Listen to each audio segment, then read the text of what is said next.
Binary सब sequence निकालना है जिसकी वैल्यू लेस देन और इक्वल्स टू के दी हुई है। तो सबसे पहले हम कुछ ऑब्जर्वेशंस लिख लेंगे जो भी इस चैलेंज से हमें मिल रही है कि हमें इनपुट दिया गया है एक बाइनरी स्ट्रिंग एस और एक पॉजिटिव इंटीजर के, और हमें फाइंड क्या करना है कि एक लॉन्गेस्ट सब सीक्वेंस ऑफ एस। पहली बात तो ये ध्यान दीजिएगा, सब सीक्वेंस है, सब अरे नहीं है। सब सीक्वेंस मतलब हम मिस कर करके भी हम अल्टरनेट या किसी भी ऑर्डर में कैरेक्टर्स को ले सकते हैं। ऑर्डरिंग सेम रहनी चाहिए, इट्स जस्ट दैट कि आप नॉन कंटिन्यूस एलिमेंट्स भी यूज़ कर सकते हैं। तो इस बात का ज़रूर ध्यान दीजिएगा कि सब सीक्वेंस दिया गया है, और क्योंकि ये बाइनरी सब सीक्वेंस होगा तो उसकी जो वैल्यू आएगी वो लेस देन इक्वल्स टू के होगी। तो हमें ऐसा एक सब सीक्वेंस फाइंड करना है। और कुछ नोट दिए हुए हैं कि सब सीक्वेंस में लीडिंग ज़ीरोज़ भी हो सकते हैं, क्योंकि अगर हम स्टार्टिंग में ज़ीरो सेलेक्ट करते हैं तो वो भी एक पॉसिबिलिटी है। इसका हमें ध्यान रखना है। एम्प्टी स्ट्रिंग का साइज़ हमें ज़ीरो मानना है, तो अगर और कुछ नहीं तो हमें ज़ीरो तो रिटर्न करना ही है कम से कम। अगर एग्जिस्ट नहीं करता, मान लो कोई भी ऐसा सीक्वेंस नहीं है कि less than equals to K exist नहीं करता, तो ये ज़रूर देख लीजिएगा। और subsequence is string that can be derive from another string by deleting some और नो कैरेक्टर्स। ठीक है, ये जो अभी हमने एक्सप्लेन किया कि कुछ कैरेक्टर्स मिस हो सकते हैं बीच बीच में से, but order of the characters should be same, वो सेम रहना चाहिए। तो एक एग्जांपल इन्होंने दिया है इस स्ट्रिंग का, जिसमें ये एक स्ट्रिंग है और के 5 दिया है। तो इन्होंने बोला है कि हम इस ज़ीरो को लेंगे, इस ज़ीरो को लेंगे, इस ज़ीरो को लेंगे और इस 1 0 को लेंगे। तो हम देखते हैं कि वैल्यू इस स्ट्रिंग की 2 ही होगी। जो रिजल्टिंग स्ट्रिंग है वो है 0 0 0 1 0। तो बाइनरी में आप देखेंगे तो इसकी वैल्यू 2 ही है, इस स्ट्रिंग की वैल्यू 2 है, वैल्यू 2 है। तो अब ये थोड़ा सा इंट्यूशन बेस्ड सवाल है, तो हमें इस चीज़ का ध्यान रखना है। हमें ये देखना पड़ेगा कि हमें ज़ीरोज़ कौन कौन से लेना है और 1 कौन कौन से लेना है। ये हमारा एक्चुअल एम है फाइंड करने का, और जितने ज़ीरोज़ जितने 1s होंगे वो टोटल स्ट्रिंग साइज़ हो जाएगी। तो हम ऐसा करते हैं, इसी स्ट्रिंग के साथ हम k इक्वल्स टू 1 ट्राई करते हैं कि अगर k 1 दिया है तो हम क्या स्ट्रिंग लेंगे। हम सबसे लेफ्ट से चलते हैं, चलो। इस 1 को ले लिया तो हम इस 0 को नहीं ले पाएंगे क्योंकि आंसर 2 नहीं हो सकता और 1 0 2 हो जाएगा। तो हम इस 0 को ले लेते हैं, इस 0 को ले लेते हैं, इस 1 को भी ले सकते हैं, तो 3 स्ट्रिंग हो जाएगी हमारे पास। लेकिन फिर हम इस 0 को नहीं ले पाएंगे, तो ऐसा करते हैं, इसको भी स्किप करते हैं। तो 1 2 इन 3 0 को लेते हैं। अब चौथा 1 ले सकते हैं हम, तो के 4 साइज़ की स्ट्रिंग पॉसिबल है। लेकिन इसको अगर हम हटा दें तो एक आगे 0 भी है, तो हम उस 0 को भी ले सकते हैं। तो इसमें 0 0 0 0 एक सोल्यूशन पॉसिबल है और 0 0 0 1 एक सोल्यूशन पॉसिबल है, जिनकी लेंथ 4 है। ठीक है, तो ये मैक्सिमम है। अब हम ऐसा करते हैं, यही चीज़ हम k इक्वल्स टू 2 के लिए करते हैं। तो 2 में भी हम सिमिलर चीज़ आ जाएगी, हमें ये दोनों 0 तो लेने ही पड़ेंगे। ये 1 लिया तो ये 4 लेंथ की स्ट्रिंग हम ले सकते हैं, ज़रूर ले सकते हैं। लेकिन उसके बाद हम ये नहीं ले पाएंगे 5 लेंथ की, क्योंकि इसकी वैल्यू हो जाएगी 5। ठीक है, तो हम ये 2 0 लेंगे, इस 1 को देखते हैं, अभी इसके लिए स्किप करते हैं। हम ये तीसरा 0 भी लेते हैं और ये चौथा 1 ले लेते हैं। तो हम 0 0 0 1 तो एक पॉसिबिलिटी है, लेकिन इस 1 को अगर हम स्किप भी कर दें तो आगे एक 0 एग्जिस्ट करता है, ये तो उस 0 को लेना आई थिंक ज़्यादा सेंस बनाता है। ठीक है, तो 0 0 0 0 0 0 0 भी एक पॉसिबिलिटी है। लेकिन अगर आप ये देखें कि हम ये 2 0 लेते हैं, ये भी 0 लेंगे और ये आखिरी की ये स्ट्रिंग ले लेते हैं, इसकी वैल्यू 2 ही है, तो 0 0 0 1 0 भी एक पॉसिबिलिटी है, तो जो कि एक मैक्सिमम स्ट्रिंग साइज़ हो जाएगा। तो लेंथ इसकी हो जाएगी 5। हम बेसिकली लॉजिक के साथ कोशिश कर रहे हैं कि हम इंट्यूशन कैसे, ऐसे सवालों में इंट्यूशन कैसे बनाएं। तो इस एक बहुत ही एक सिंपल तरीका है कि आप थोड़े टेस्ट केसेस लिखिए, आपको इंट्यूशन अपने आप दिखने लगेगी कि क्या पैटर्न क्या है इस सवाल का। तो अब k इक्वल्स टू हमें 3 दे दिया है, तो 3 में आपके अब थोड़ा सा ऑब्जर्वेशन लगाइए तो आपको लगेगा कि ये सेम ही स्ट्रिंग आएगी, आंसर 0 0 0 1 0 ही आएगी, लेंथ इक्वल्स टू 5 ही आएगी, k इक्वल्स टू 4, मतलब हाँ ये आप देख सकते हैं। तो k इक्वल्स टू 4 में आप देखेंगे 0 0, ये भी एक पॉसिबिलिटी है, ये तो 5 हो जाएगी इस स्ट्रिंग की वैल्यू। तो 0 0 0 1 0 2, हाँ तो इसका भी आंसर वही होगा, 0 0 0 1 0, length equals to 5, k equals to 5 दिया है। तो बात है कि 1 0 ये एक स्ट्रिंग होगी, ये 0 0 1 0 1 और 0 0 0 1 0 भी हो सकती है।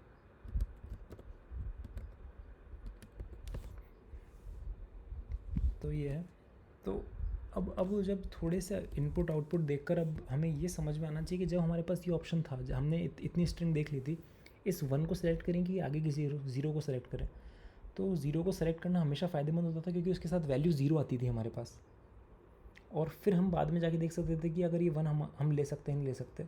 तो ये एक बेसिक इंट्यूशन है कि ज़ीरोज़ तो हमें सारे लेने पड़ेंगे इस सॉल्यूशन में, क्योंकि ग्रीडीली हम आई थिंक इसके पास बेटर मैथमेटिकल अप्रोचेस भी होंगी, बट मैं इंट्यूशन इसी तरीके से डेवलप होती है कि हम इस तरीके के टेस्ट केसेस लिखें और उनसे थोड़ा पैटर्न डिराइव करें। तो हमने देखा है कि आप सारे सोल्यूशन जो हमने निकाले हैं इनमें चारों ज़ीरो अवेलेबल है, और चारों ज़ीरो से जब हम सारे ज़ीरोज़ लेते हैं तो हम बेस्ट सोल्यूशन बना पा रहे हैं, ये भी आप देख सकते हैं। तो इस अप्रोच को लेकर हम आगे बढ़ेंगे। तो इस अप्रोच से सॉल्व करने के लिए हम ये करेंगे कि हम पहले सारे ज़ीरोज़ तो ले ही लेंगे, जितने हमारे स्ट्रिंग में ज़ीरोज़ हैं वो हम सारे ज़ीरोज़ ले लेंगे, और उसके बाद देखेंगे हम कि हम कौन कौन से वन को अकोमोडेट कर सकते हैं, हमारी आंसर जो सबसीक्वेंस आएगा उसमें कौन कौन से नंबर वन ले सकते हैं।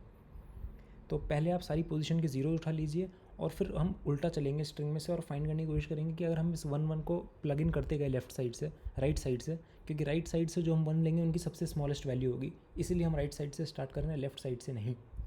तो सबसे पहला पार्ट है हमारा कि ज़ीरो कितने उतना निकालना। तो ये स्ट्रेट फॉरवर्ड कोड है, आप जानते हैं कि एक लूप लगाया हमने, और ऐसा ही अगर करंट कैरेक्टर ज़ीरो है तो हमने प्लस प्लस ज़ीरो काउंट कर दिया, ये हमने निकाल लिया। अब हमने कहा हमने सारे ज़ीरो तो ले लिए हैं, अब हमें फाइंड करने हैं कि कौन से वंस हैं जिनको हम ले सकते हैं such that value of combined string is less than equals to K. तो हमने स्टार्ट किया करंट वैल्यू वन के साथ, वैल्यू अभी हमारी ज़ीरो है स्ट्रिंग की क्योंकि सारे ज़ीरोज़ हैं, और one number of one count हमने ज़ीरो स्टार्ट किया। करंट इक्वल्स टू वन इसलिए क्योंकि हम बाइनरी स्ट्रिंग की बात कर रहे हैं, तो 2 की पावर 0 अगर होता है तो वो 1 होता है, इसलिए हमें करंट वैल्यू को अपडेट करता रहना पड़ेगा। तो हम उल्टा स्ट्रिंग से स्टार्ट कर रहे हैं, n-1 से स्टार्ट करेंगे, i greater than equals to 0 तक चलेंगे जब तक स्ट्रिंग एग्जिस्ट करती है। और हम ये देखेंगे कि करंट जो वैल्यू है, करंट जो है हमारा जो 2 की पावर जैसे अभी हम 2 की पावर 0 मान के चल रहे हैं हमारी करंट डेसिमल पोजीशन को, तो उसकी वैल्यू प्लस जो हमने हमारी करंट स्ट्रिंग की वैल्यू है, अगर वो लेस देन इक्वल्स टू के है तो ही हम अंदर जाने का मतलब है, वरना हम उस वन को नहीं ले पाएंगे। वैसे भी अगर हमारी ये वैल्यू एक्सीड कर गई है के से, तो हम आगे बढ़ने का कोई मतलब ही नहीं, क्योंकि स्ट्रिंग की वैल्यू बढ़ चुकी है, हमने जितने भी लिए, और हम आंसर रिटर्न यहीं से कर सकते हैं। हमारे जितने वंस आए हैं उससे ज़्यादा हम अकोमोडेट नहीं कर पाएंगे स्ट्रिंग के अंदर। ये बात इंपॉर्टेंट है, इस बात को थोड़ा ध्यान दीजिएगा कि करंट को हम अपडेट क्यों कर रहे हैं। तो भाई current is 2 to the power x, x is position of character 1 in string।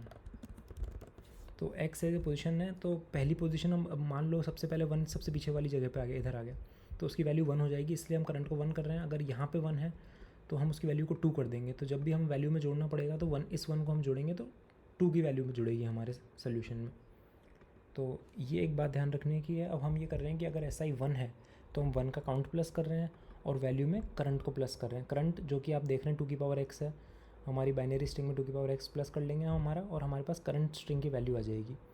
और जैसे जैसे हम लेफ़्ट मूव करते जाएंगे राइट, क्योंकि हम उल्टा चल रहे हैं, आप जैसा देखेंगे n-1 से स्टार्ट किया, हम जैसे जैसे उल्टा चलते जाएंगे हमें करंट की वैल्यू बढ़ानी पड़ेगी, 2 की पावर x हमें वो मल्टीप्लायर बढ़ाना पड़ेगा, तो इसलिए हम इनटू उसको 2 कर देंगे, और इससे हमारे पास आ जाएगा कि हमने कितने वंस ले पाए हैं और हम कितने ज़ीरो ले पाए हैं, और हमारा फाइनल काउंट आ जाएगा। तो अब एक ड्राई रन करके मैं आपको दिखा देता हूँ एक सैम्पल टेस्ट केस में।